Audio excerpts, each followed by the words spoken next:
Fala galera, beleza? Professor Alex aqui de Geografia e vamos hoje trabalhar um novo assunto. Vamos falar sobre solos. Bom, você sabe o que é um solo? Vamos lá. Primeiro, o solo é definido como uma coleção de corpos naturais, né? É aquilo que a gente consegue avistar e que a gente consegue sentir ao longo de toda a superfície da Terra. Logicamente, a gente consegue encontrar dentro desse solo, né, uma matéria viva, tá? Que seria a própria matéria orgânica, decorrente de um processo de intemperismo, né? Seja ele físico, químico ou biológico, a partir dos processos erosivos. Bacana? Bom, os fatores de formação do solo são o material de origem, o clima, a atividade biológica, o organismo, a topografia e o próprio tempo, né? Então, galera, sem esses fatores é impossível a gente ter aí o surgimento de um solo, né? Logicamente, o seu material de origem é muito importante para a gente entender a origem desse solo, né? Se ele é proveniente de rocha metamórfica, magmática, né? Consequentemente, ele terá as suas características físicas, né? O clima vai ser muito importante, porque se tem um clima mais equatorial, se tem um clima mais quente, ou se tem um clima frio, né? Isso vai favorecer outras condições para esse solo. As atividades biológicas, né? De que forma elas podem estar ali compondo esse solo, dando-lhe também outras características, os próprios organismos vivos também, né? Isso vai favorecer aí uma fertilidade dele ou não, a topografia, né? A partir do relevo, como que a gente vai ter esse solo e o tempo, nada disso seria possível sem um tempo. Bom, galera, já a sua composição é importante você entender que ela pode variar, né, de um solo para outro, exatamente ali devido aos fatores de formação desse solo, tá? Inclusive, né, pela própria variação de temperatura, de precipitação, né, enfim, né, seriam ali os seus fatores de formação. Porém, predomina-se nesse solo, né, 45% de elementos minerais, que seria ali através do processo erosivo, né, intempérico do material original, 25% de água, 25% de ar e 5% de matéria orgânica. Claro que isso, galera, não é uma regra, né? Não é uma regra, é um padrão que a gente vai encontrar dentro desse solo. Logicamente, alguns solos possuem mais matéria orgânica, outros possuem mais água, mais ar e outros mais elementos minerais. Legal? Agora, é importante que vocês entendam os componentes presentes dentro desse solo. Galera, algo fundamental para vocês entenderem quando a gente fala de solo, tá? Que são os horizontes ou também chamados de perfis de solo. E aí vejam bem, isso é muito cobrado dentro dos vestibulares, dentro de questões em gerais, tá? Vamos lá. Vocês estão olhando para um perfil de solo, tá?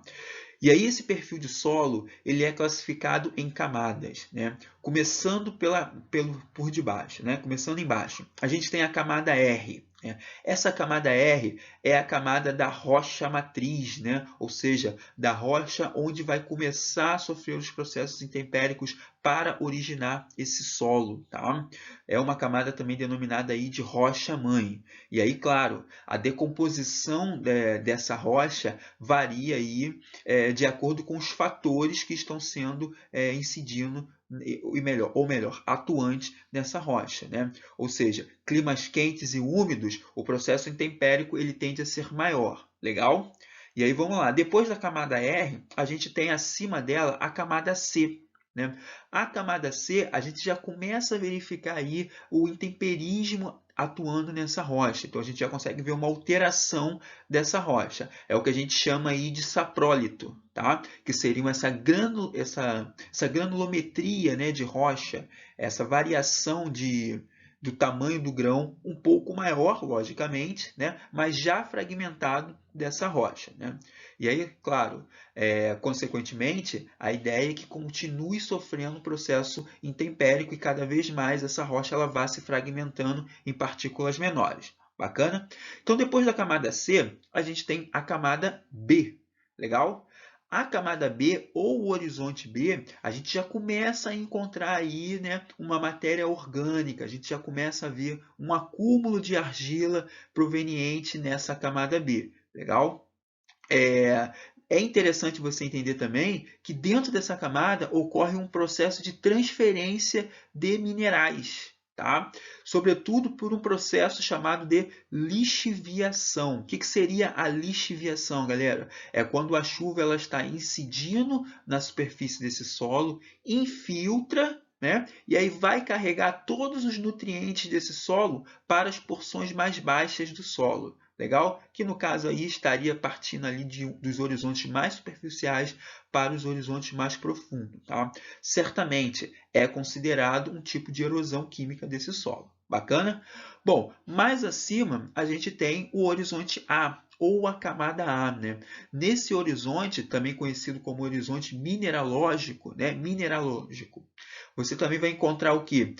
Grande presença de material orgânico, né? Material mineral, que são provenientes lá da camada R, lá da rocha mãe. Bacana? Bom, é possível encontrar também, né, uma concentração de humus, que nada mais é do que matéria orgânica.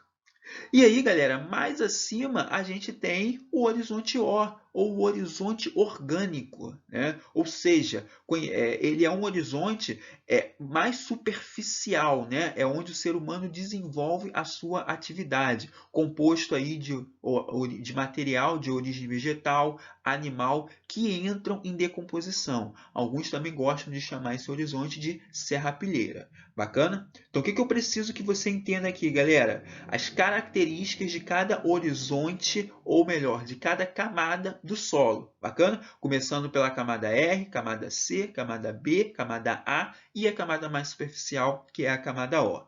Agora entenda uma coisa, né? Como a gente estava falando, isso tudo vai se constituir como um padrão, não é exatamente uma regra. Pode ter solos com características, né, que eu tenho aí o horizonte A, B e C. Pode ter solos que eu tenho características que eu tenho somente o horizonte OA e R, né, seria um solo um pouco menos profundo, né, ou pode ter solos que têm essas camadas bem desenvolvidas. E aí eu vou dizer que esse solo ele é bem desenvolvido e é profundo, tá? O que é necessário você entender são as características de cada camada, né? Onde a gente encontra a rocha-mãe, onde tem o material de origem, e aí começa a sofrer um processo erosivo, fragmentando essa rocha, que a gente vai chamar de saprólito, que é a camada R. Depois a gente já encontra um outro horizonte ali com concentração de minerais, concentração de matéria orgânica, né, que é a camada B. Depois a gente tem a camada A, onde já tem um horizonte mineralógico, né, ou seja, a presença de minerais, temos a presença de matéria orgânica também. Tá? E aí depois a gente tem, logicamente, a camada orgânica propriamente dita, né, que é onde o humano desenvolve as suas atividades, que é a camada mais superficial. Bom, galera, os solos também podem ser classificados, né, como zonais, ou seja, são aqueles solos bem desenvolvidos, né? Basicamente, ele tem ali as suas camadas bem desenvolvidas, tem um horizonte A bem desenvolvido, B e C. Tá? Um exemplo desses solos são os latossolos, muito propício ali de climas quentes e úmidos. Tá? Como também o clima podisol, né? O solo podisol, característica ali de um clima temperado. Ou terra roxa também, onde a gente encontra aqui no oeste paulistano. Depois a gente tem os solos interzonais, né? São aqueles solos que se relacionam com o relevo, né? Ou seja, com a sua rocha-mãe. O que eu quero dizer com isso? Quem lhe dá vida, né, é o processo de intemperismo. Tá? Ou seja, pensa numa rocha, tá? E aí essa rocha começa a sofrer os processos intempéricos, consequentemente começam a ocorrer os processos erosivos, tá? E aí dá origem a esses solos interzonais, tá? Como um exemplo, a gente tem os solos salinos, muito propício ali de terrenos alagadiços, né? Ou grumio-solos, né? Onde você tem aí a presença de argila, né? Que é ali o solo de massapê, né, que a gente tem lá na região nordestina. Bacana? E depois a gente tem os solos azonais. Né? Os solos azonais eles não possuem características bem desenvolvidas. O que eu quero dizer com isso? As suas camadas elas não são bem desenvolvidas. Né? Logo, esse solo ele não é muito desenvolvido. E aí a gente vai dizer até que esse solo eles são jovens. Né? Eles são jovens. Por que eles são jovens? Porque normalmente eles não vão apresentar o seu horizonte B. Eles ainda estão iniciando um processo ali intempérico e tudo mais. Tá? Bom, eles também não estão associados, né? Ou melhor, eles não têm relação com o clima da região. Tá? E aí, como exemplo, a gente pode citar os litossolos, né? Que são provenientes aí de locais que têm a topografia muito inclinada. Tá? Além disso, a gente também tem os aluviais, tá? Que são solos provenientes de sedimentos fluviais, ou seja, eles entram num processo ali de transporte e se depositam em determinada região, constituindo então esses sedimentos fluviais e, consequentemente, os solos aluviais. Bom, galera, então observe essa imagem aqui para você entender exatamente o que a gente está falando de construção de solo, né? Ou melhor, de pedogênese, de processo de formação de solo. E aí a gente consegue observar exatamente as transformações desse solo até chegar ali num solo maduro, né? Então vamos lá. Primeiro, a gente tem ali, né, a camada de rocha, bacana? Então, assim, é um horizonte ali em que ainda não iniciou o seu processo de formação de solo, ou seja, não iniciou a sua pedogênese, eu só tenho uma estrutura rochosa. Com o tempo, né, devido ali à ocorrência dos fatores de formação do solo, como clima, como pluviosidade, né, a gente vai ter ali as ações intempéricas. Então esse solo ele já começa a entrar numa fase de solo jovem. Então observem ali, ó, eu já tenho ali os saprólitos, eu começo a ter um horizontezinho de solo bem incipiente, né, que aí a gente pode dizer que tem o horizonte R, o horizonte C, o horizonte A e o horizonte O, tá? Já no segundo momento do solo jovem, eu já começo a ter as camadas um pouco mais desenvolvidas, né? Conseguem notar isso? E isso acontece porque, claro que o tempo é um fator fundamental para a formação do solo, tá? E aí lembrando que os processos intempéricos, eles não param ao longo do tempo, eles continuam acontecendo.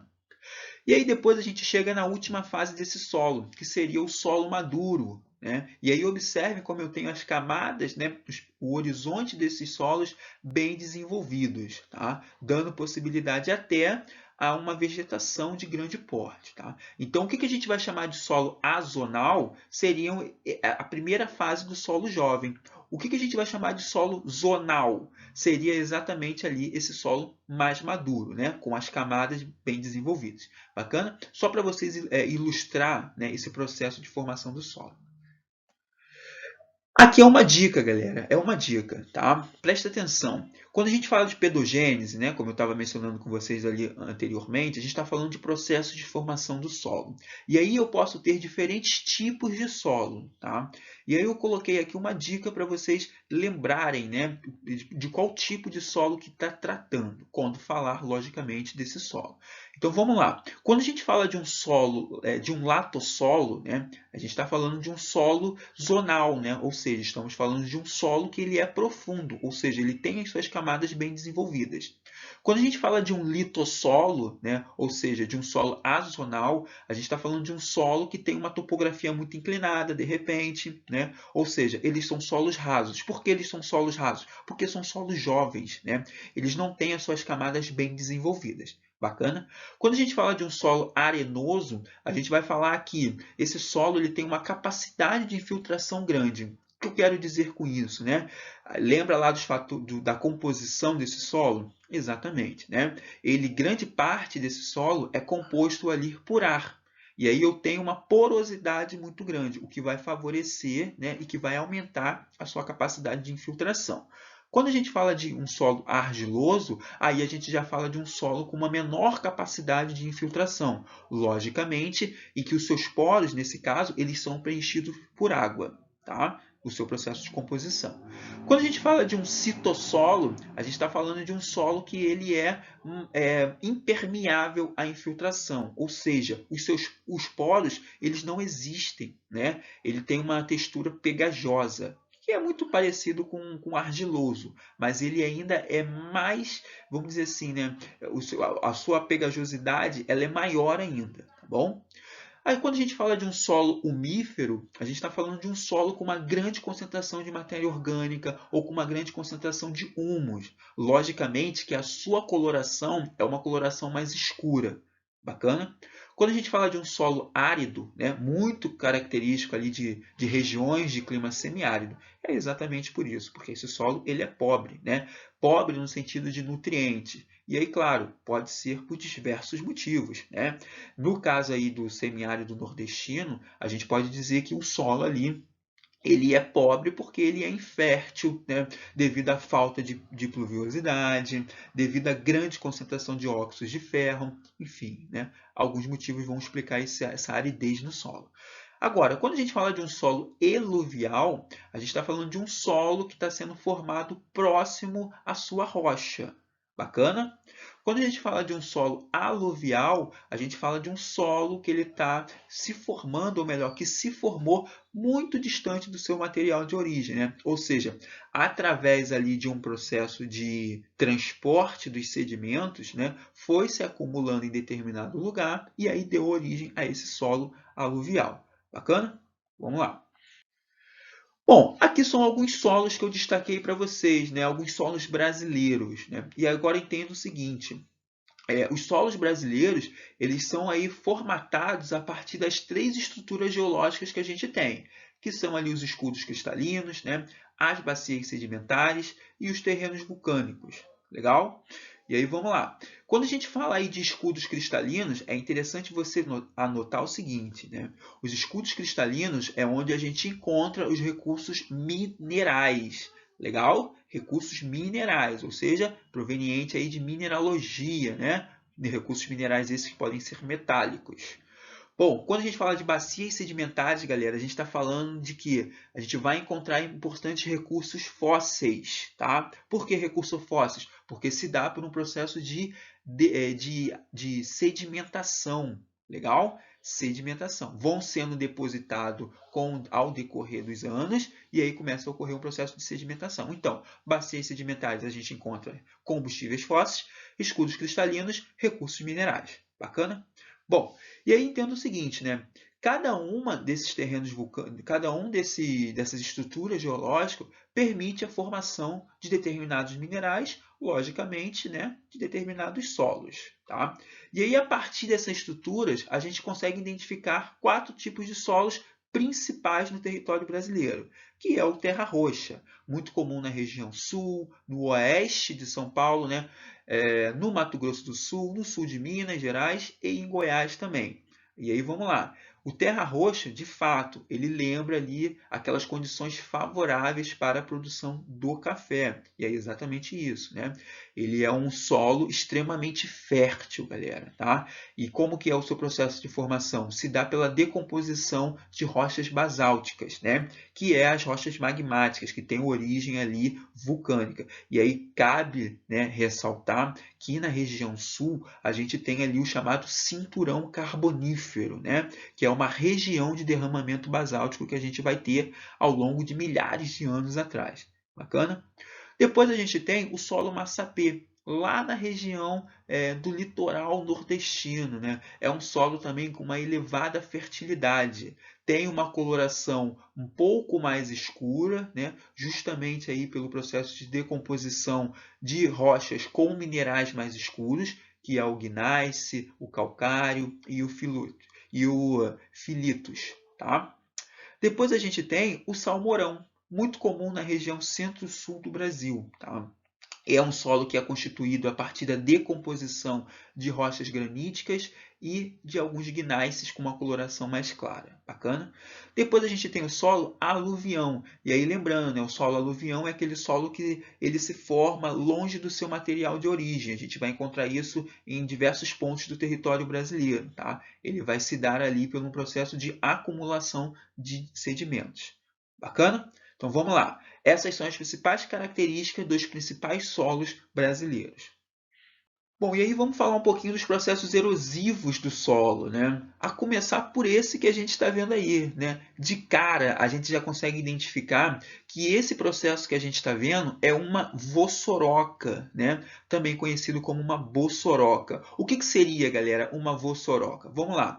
Primeiro, observem a fotografia, né? Vocês observam um grande buraco em uma encosta. E é exatamente isso, galera. A vossoroca, ela é um grande buraco na encosta de um morro, na encosta enfim, de um relevo, tá? Agora, como que se forma essa vossoroca? E aí vamos analisar agora aquela ilustração que a gente tem, tá? Observe o seguinte, a ilustração está demonstrando para a gente uma encosta de um morro, né? E aí todos esses frisos que vocês estão vendo na imagem, né, seria o que? O escoamento superficial da água da chuva. Legal? Então vamos lá. A gente teve aí em um momento chuva, essa chuva atingiu a superfície terrestre, uma vez que essa superfície da encosta esteja sem cobertura vegetal, ela vai começar a escoar. Começou a escoar, ela vai começar o quê? A criar um processo erosivo nessa encosta, ela vai entalhar, tá bom? E aí esse processo de entalhamento, esse processo erosivo, vai criando caminhos, tá? Esses caminhos é o que a gente chama de ravinas, bacana? Então as ravinas nada mais são do que esses caminhos que a água tem, que a água percorre, né, na encosta de um morro, até logicamente chegar ao seu ponto mais baixo ali, que seria já o nível mais baixo do terreno, tá? E aí pensa o seguinte, esse processo de ravinamento, né, ao longo de milhares, ao longo de milhares não, né, ao longo de algumas semanas, ao longo de alguns meses, né, vai criar aí um grande buraco na encosta. Uma vez que se torne esse grande buraco, é o que a gente chama de vossoroca, tá? Quais são os problemas dessas vossorocas? Primeiro que é um processo erosivo do solo, né? Segundo que impossibilita aí atividades agrícolas ou pode até ter perda das atividades agrícolas.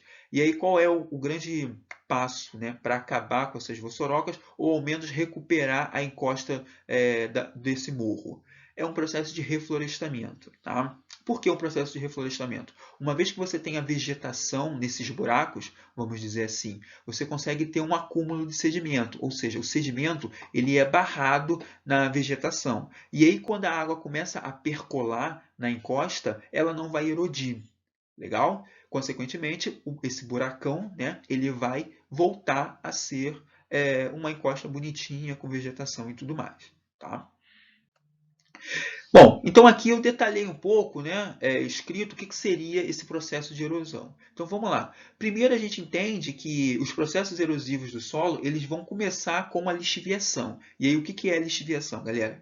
É uma lavagem que a gente vai ter das camadas superficiais do solo. E aí essa lavagem se constitui carregando todos os nutrientes desse solo, né? Uma vez que seja possível a retirada da cobertura superficial desse solo, o que vai formar ali os sulcos, tá? Os sulcos. E aí o que são esses sulcos, né? Esses sulcos, na verdade, seriam as ravinas, tá? Seriam as ravinas.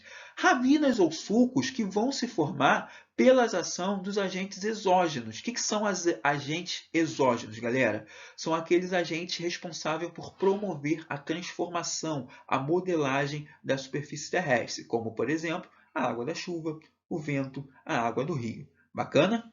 Bom, e aí esses agentes exógenos vão ser responsáveis por estar intensificando esses caminhos que as águas vão estar percolando ao longo da encosta, né? Até a gente chegar no ravinamento. Bacana?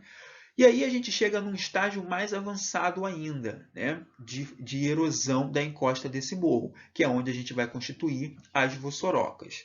Legal? Então, galera, entendam o seguinte, esse processo de erosão do solo, na verdade, vai se dar aí em estágios, né? Primeiro a gente tem um processo aí inicial de lavagem desses solos com a lixiviação, depois a gente tem a água percolando na encosta, criando esse caminho, que a gente vai chamar de sulcos, né? Ou também a gente pode entender isso como ravinas, e aí ao longo de algumas semanas, ao longo de alguns meses, já que não tem a cobertura vegetal, né? Esses caminhos eles vão tomando proporções maiores, né? Na encosta daquele morro e que pode até atingir o lençol freático. E aí quando chega nesse estágio, a gente chama de vossoroca. Outro processo muito comum são os deslizamentos de terras, ou também a gente pode entender isso como movimentos de terra, né? Ou movimentos de massa, que seria um nome mais técnico dentro da geografia. E aí entendam o seguinte, galera, os deslizamentos de terra eles podem ser provocados, né? Tanto de maneira natural, como potencializado pelas atividades antrópicas. E aí essa imagem demonstra exatamente isso para aí. É exatamente o que eu estou querendo tratar com vocês aqui. Vamos lá. Primeiro de tudo, analisando pelos fatores naturais. Tá? Pensa comigo. Esse solo ele pode ter uma característica arenosa. Tá? Ou esse solo ele pode ter uma característica dos seus sedimentos serem inconsolidados. Bacana? Uma vez que não tenha uma vegetação em que segure esse solo. E aí choveu, o que vai acontecer? A água vai infiltrar, o solo vai atingir a sua capacidade de campo. O que seria uma capacidade de campo do solo? É quando aquele solo está saturado. Tá? Ele já perdeu o seu processo de infiltração e começa um processo de escoamento superficial, porque já não tem mais para onde infiltrar água. Logicamente, pela ação da gravidade, o que vai acontecer? Esse solo vai vir abaixo. Bacana? Então, isso seria um movimento natural de terra. Tá? Agora, entenda o seguinte, esse movimento de deslizamento de terra, ele pode ser potencializado, ou melhor, propiciado pelas atividades antrópicas, pelas atividades humanas, que é o que a gente está vendo. A gente está observando aí uma encosta de um morro, com um aumento significativo de desmatamento, ou melhor, de retirada da cobertura vegetal, o que vai tornar esse solo inconsolidado, uma vez que não tenha vegetação, eu não tenho aí raízes profundas em que segure esse solo. Além disso, eu tenho um grande ambiente construído. É possível observar aí diversas casas na encosta desse morro. Tá? O que, na verdade, até se constitui como uma área de risco, porque eu consigo observar também um declive muito acentuado. Agora, pensa aí comigo. Pensa num volume de chuva atípico. Pensa num volume de chuva grande atípico. Para onde que essa água vai escoar? Não tem para onde escoar. E aí o que vai acontecer? Eu vou ter aí um processo de infiltração dentro desse solo. O solo vai atingir a sua capacidade. Agora pensa no peso que essas casas estão exercendo sobre o solo. Agora junta isso com a ação da gravidade. O que vai acontecer? Um desastre. Exatamente, uma catástrofe. E aí, até mesmo esse termo de desastre, a gente pode estar discordando um pouco dele, porque isso seria um desastre natural ou seria um desastre antrópico? Enfim, é para a gente refletir mesmo. Bom, galera, e aqui tem outros processos de degradação do solo, e aí tem esse mapa mental fantástico para a gente entender o que seria os outros processos de degradação do solo. A gente estava falando anteriormente de processos erosivos, Então vamos lá. Quando a gente fala de processo de degradação do solo, a gente está falando de alguma atividade, ou algum fenômeno que vai promover uma degradação daquele composto orgânico, daquele material orgânico da superfície da Terra. O primeiro é o próprio processo de erosão. A erosão a gente pode entender como um processo de remoção, transporte e deposição desses sedimentos. Remoção de quem? Remoção daqueles fragmentos que foram intemperizados das rochas. E aí esses fragmentos eles vão ser transportados, e eles podem ser transportados por quem? Pelo vento, por uma ação eólica, por uma ação pluvial pela água da chuva, por uma ação fluvial pelos rios, por uma ação glacial pelas geleiras, ou por uma ação marinha, pela água do mar. E depois o que vai acontecer? Eles vão ser depositados, Sendo depositados, eles vão começar a sofrer um processo de sedimentação. E aí, o que é muito comum a gente encontrar? É muito comum a gente encontrar as formas desses processos erosivos, que são as ravinas, como a gente estava falando ali, e que são as vossorocas. Bacana? Bom, esses processos erosivos de remoção, transporte e deposição, eles são muito característicos dos processos de assoreamento dos rios. Então, pensa lá, eu tenho a margem dos rios, e aí eu tenho um processo ali de degradação das margens desse rio. Tirei a cobertura vegetal, a cobertura da mata ciliar, a água desse rio vai estar incidindo na margem, vai remover os sedimentos inconsolidados, uma vez que não tem a vegetação, e vai trazer esse sedimento para o leito desse rio. Uma vez que traga ele para o leito, vai começar a se depositar ali, o que pode provocar um assoreamento desse rio. Bacana?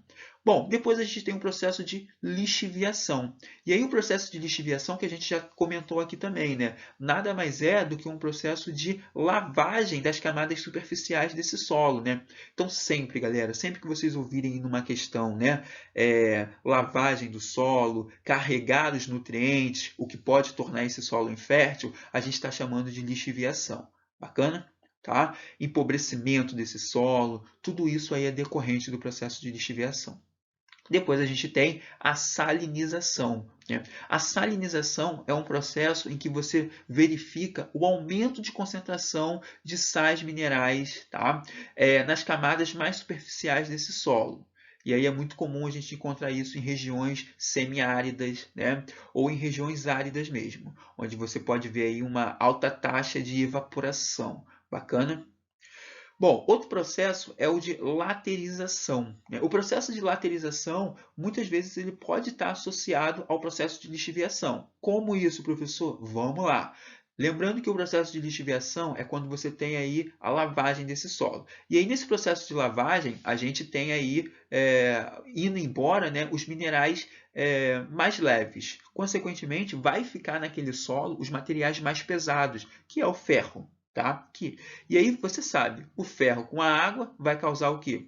Um processo de ferrugem. Tá? Então, esse solo ele vai ter uma característica ferruginosa, né? Ou mesmo com muita concentração de ferro, de alumínio também. Tá? É muito típico aí de climas tropicais, né? Até porque você tem uma sazonalidade de chuvas. As chuvas elas são bastante intensas. Tá? Bom, onde que a gente encontra isso dentro do território brasileiro, né? A gente pode encontrar isso dentro do Cerrado, tá? Um pouquinho também no semiárido ali e tudo mais. Outro processo que a gente tem aí de degradação do solo é o processo de arenização, né? O processo de arenização nada mais é do que um acúmulo de areias, né? Grosseiramente falando, em determinada região, o que vai ter aí um processo de formação de areais. Bacana?